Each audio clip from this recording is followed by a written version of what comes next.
different job. We're gonna go do a little flying. We'll do a little flyby for you, and then who knows what'll happen. I'll come back and talk. But I'm very particular who I fly with. It's either it's the Pensacola boys or maybe the RAF. Hello.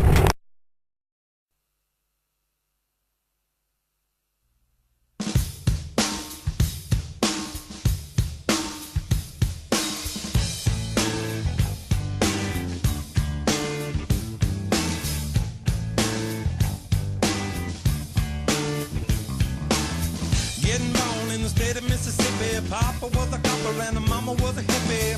In Alabama, she was swinging a hammer. Price you gotta pay when you break the panorama. She never knew that there was anything more than gold. What in the world does your company take me for? Black bandana, sweet Louisiana, robbing on a bank in the state of Indiana. She's a runner, rebel and a stunner. On the mirror way saying, baby, what you gonna? Looking down the barrel of a... Good day, gentlemen. I'm Gene Heck. I know you've been waiting for this bit for quite some time. I hope I'm really able to convince you that I'm your best and only choice to host your show, Surviving Tomorrow. I'm not a big egotist, so talking about myself is a little difficult. Don't get me wrong. I like to talk, especially if I know I'm right. Over the years, I've learned far more than most. If I have something to say, I better be right, because there's always somebody out there willing to make me a fool. I found being black makes me a target. I don't like being a target. So throughout my life, I've never had the luxury of making mistakes. Ever. I wouldn't say ever. Just sometimes there are some mistakes, but other than that, I'm good. At an early age, I realized I was a little different than most black kids. Born in Phoenixville, Pennsylvania, and raised in Montclair, Pennsylvania, a Yugoslavia, Czechoslovakian village where they had like 4 black families and the rest were other people from Europe. I was not your typical childhood. I didn't have your typical childhood, which set the tone for the rest of my life. The stories that I tell about my childhood are quite unbelievable, but I swear they're all true. And I'll tell my stories to anybody who'll listen. I have many, many stories. So that's why I'm writing a book.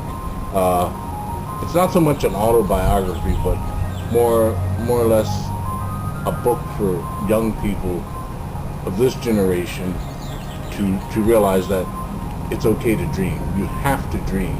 I tell them things they need to know how to achieve their dreams, no matter what. It's very important. But mostly, they must have dreams. They must have desires. Yeah, it's a little ironic. I'm sitting here trying to sell myself to you when I believe so strongly that if we dream, if we try, if we act outside the box and not take no for an answer, we can survive tomorrow. I've done, seen, achieved more in my life than most people ever dreamed, because they were stopped somewhere along the line by somebody else's opinion.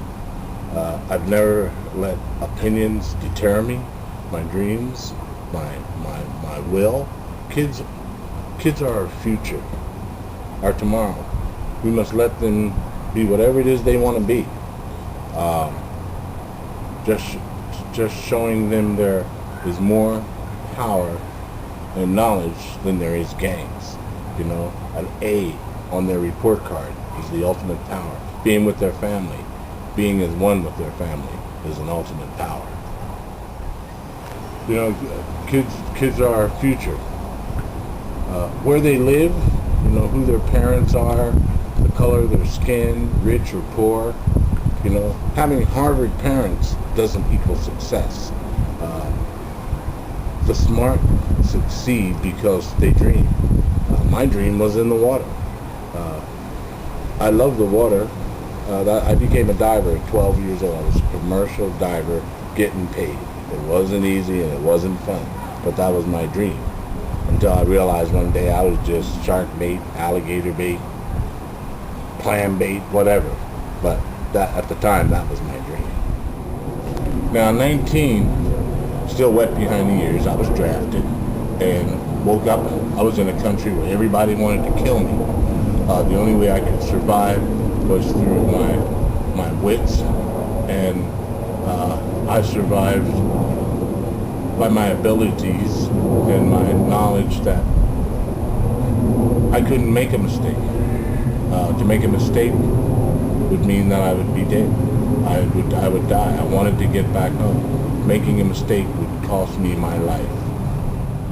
All my life, my friends and co-workers have been dying or suffering from some sort of catastrophic separation of their body parts due to the lack of knowledge, bad equipment, poor planning, laziness, or just plain not thinking. We're all given a brain to make decisions with. Others shouldn't have the luxury of deciding our fate just because they have a sign on the door that says boss. Boss does not give one the right to jeopardize life in exchange for money. I love to challenge authority, particularly when it needs to be challenged. Their way is not necessarily the best way.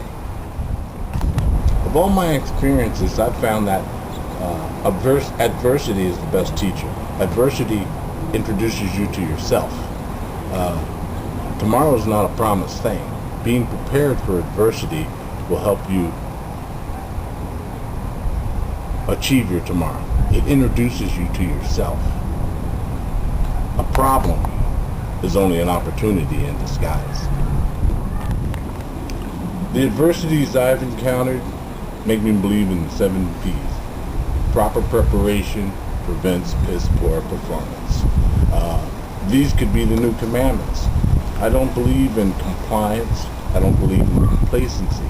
I believe in myself. I believe in our kids and surviving tomorrow.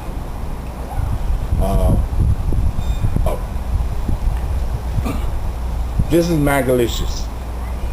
She's not very nutritious, and she definitely doesn't do dishes. Do you, Magalicious? Give me a kiss. You want to give me a kiss? Okay. We're at it.